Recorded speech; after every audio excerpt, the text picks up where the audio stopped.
Bonjour à toutes, bonjour à tous. Nous sommes très heureux de vous retrouver ce dimanche matin sur le plateau de Sagesse bouddhiste pour la seconde partie des émissions que nous consacrons à ce que le bouddhisme peut apporter aux Occidentaux. Ces derniers ont privilégié l'action sur le monde et la connaissance des phénomènes extérieurs, tandis que les sages bouddhistes ont appris à observer, dans une démarche quasi scientifique, l'esprit, la psychologie, le corps humain. Alors quel peut être le rôle du bouddhisme dans ces différents domaines? Peut-on dire, pour résumer, que le bouddhisme est la voie vers le bonheur? Nous retrouvons pour en parler Lama Gempa Tayé. Lama Gempa Tayé, bonjour. Bonjour. Alors, je rappelle que vous êtes né en Angleterre en 1952, que vous étiez l'étudiant de Karma Thine Rinpoche à l'âge de 20 ans, puis de sa sainteté Sakyatrizine et d'autres maîtres tels que le 16e Karmapa. Vous êtes l'auteur de différents travaux portant sur le sujet des textes historiques Karma Kagyu, et je précise que vous possédez par ailleurs un doctorat obtenu à l'Université de Manchester pour vos travaux sur l'histoire religieuse tibétaine. Merci beaucoup d'être avec nous aujourd'hui. Alors, nous avons pu explorer la semaine dernière les différentes étapes de l'introduction du bouddhisme en Occident, les étapes historiques. Est-ce que vous pourriez nous dire de manière beaucoup plus concrète ce que le bouddhisme peut apporter aux Occidentaux ? C'est bien de commencer avec cette question parce que le bouddhisme peut tellement nous apporter en Occident. Peut-être la première chose est que le bouddhisme peut nous rapporter le sens de la signification de ce que veut dire être un être humain. Avec toutes ces avancées technologiques, nous avons été un peu perdus en Occident. Nous avons perdu le sens d'un lien avec le monde, avec les uns avec les autres. Et donc, d'une certaine façon, nous sommes tellement occupés, tellement pressés, nous n'avons même pas le temps de respirer de façon appropriée. Nous ne savons même plus ce que veut dire être vivant. Et donc, la première chose que le bouddhisme peut nous apporter, c'est être ici et maintenant, dans ce moment présent, être connecté avec ce monde. Même l'éthique bouddhiste dont nous avons parlé la semaine dernière nous dit de commencer par regarder comment sont les autres, comment est le monde. C'est la première chose que le bouddhisme peut nous apporter en Occident. En suivant cela, nous découvrirons beaucoup d'autres choses. Mais la première chose, c'est d'abord d'être relié, d'être ici et maintenant avec le monde en ce moment. Alors effectivement, dans vos livres, vous évoquez une crise moderne. Qu'est-ce que vous entendez par là plus précisément ? Je pense que de façon différente, la souffrance a toujours existé dans tous les types de sociétés. Mais dans notre monde moderne, dans la façon dont ce monde fonctionne, cette promesse d'un bonheur est tellement forte qu'en fait, elle ne fait que nous conduire à une forme de désillusion. On est toujours en train de chercher ce bonheur, que le bonheur est notre droit, que le succès est notre droit, que la sécurité est notre droit. Et en faisant cela, eh bien, nous sommes toujours déçus. Il y a ces souffrances dans le monde comme les guerres, comme les famines, mais dans ce monde moderne occidental, nous avons tellement une forme de confort et pourtant il y a cette crise. Et cette crise, c'est la signification de ce qu'est être un être humain. Nous ne savons pas ce qu'est être un être humain. Nous sommes tellement fascinés par le pouvoir, notre succès personnel, etc. Mais pourtant, il ne nous apporte pas le bonheur. Et nous sommes toujours à courir après ce bonheur parfait, ce statut parfait, ce succès parfait. Mais en fait, ça ne va jamais se produire.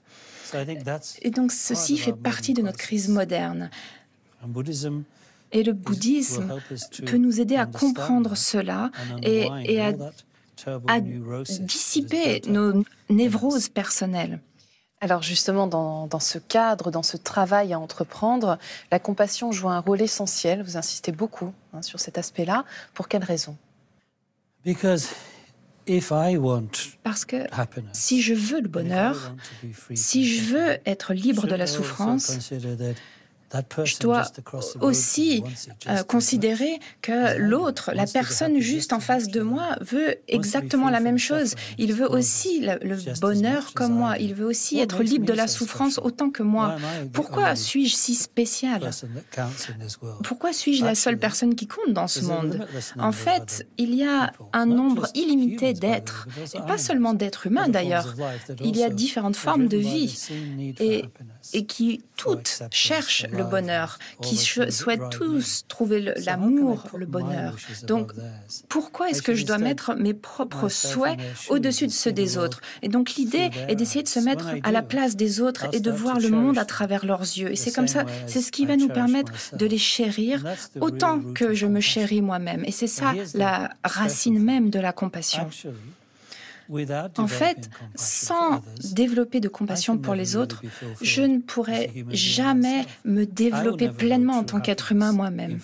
En fait, je n'aurai jamais de bonheur si justement si je continue de me privilégier moi-même et de me placer au-dessus des autres.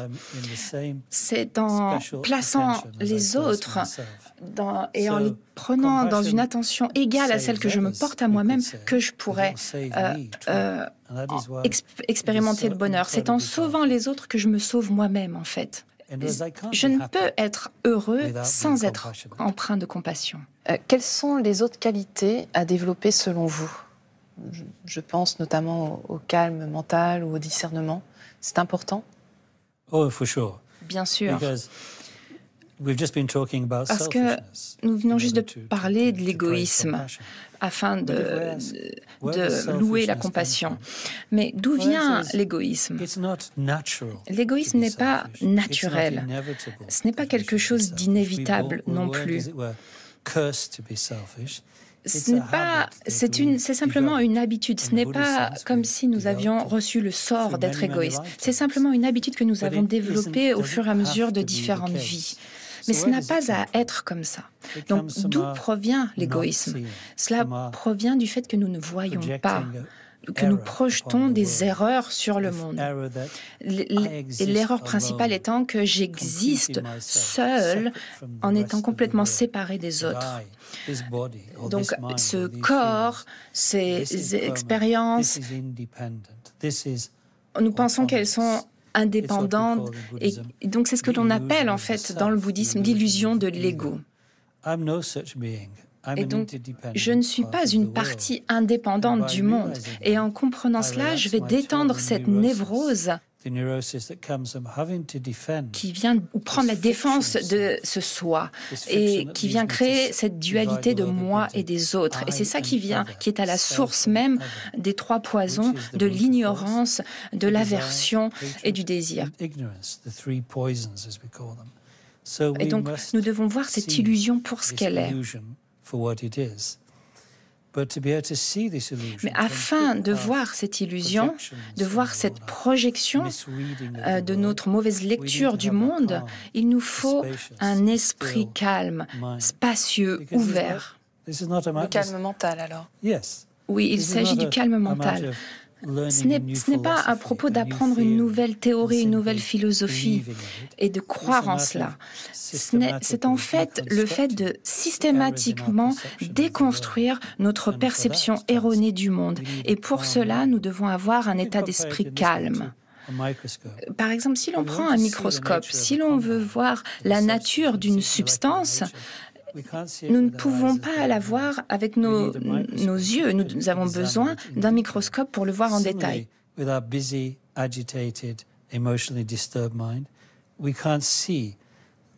De la même façon, nous ne pouvons pas voir la nature du monde.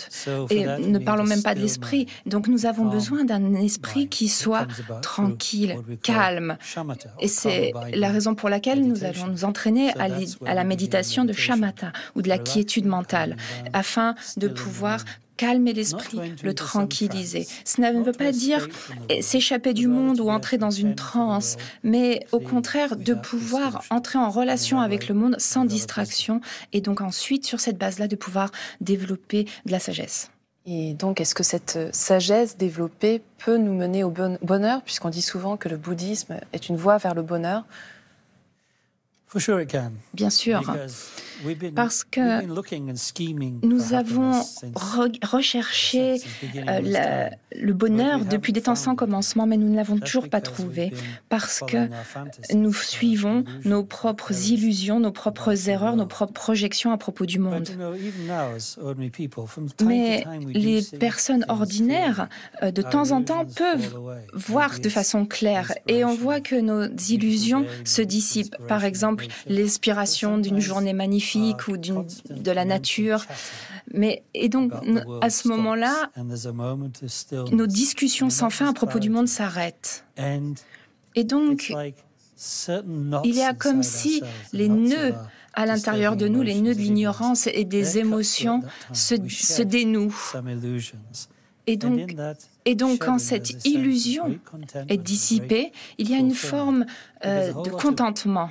Parce que tout notre fonctionnement névrotique dont nous pensons avoir besoin, nous pensons qu'il nous faut cela.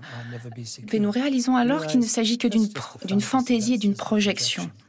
Donc, ça nous permet d'avoir un aperçu. Et donc, cet aperçu de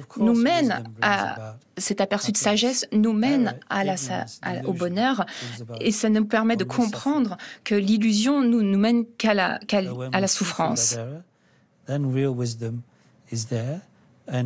Donc la sagesse nous libère de cette oppression personnelle, de cette illusion. Et donc c'est la raison pour laquelle le Bouddha appelle l'éveil le nirvana, c'est-à-dire la fin, le total dissipation de l'illusion, de l'ignorante. C'est la véritable bonheur, le bonheur au-delà de la vie et de la mort. Alors, pour conclure et revenir au thème de nos émissions, sur ce que le bouddhisme peut apporter aux Occidentaux, quels conseils, de manière concrète, vous donneriez aux gens qui nous écoutent, puisque c'est vrai qu'on vit dans une société qui n'est pas toujours simple, facile, où on est souvent sollicité par diverses choses. Comment, en tant qu'occidental, on peut s'ouvrir le mieux possible au bouddhisme et à ce qu'il peut nous offrir ? Je pense que la première chose est simplement de ralentir, de simplement regarder, porter son attention sur où on est, sur la personne, poser notre attention sur ce que nous dit la personne en face de nous, sur ce qu'elle ressent, sur ce que nous voyons d'elle. Et c'est comme ça que l'on commence à créer un espace. Un espace entre nous et nos névroses compulsives, et c'est comme ça que nous allons pouvoir commencer à ressentir la texture de la vie et la présence de l'autre être. C'est simplement ça, simplement en ralentissant.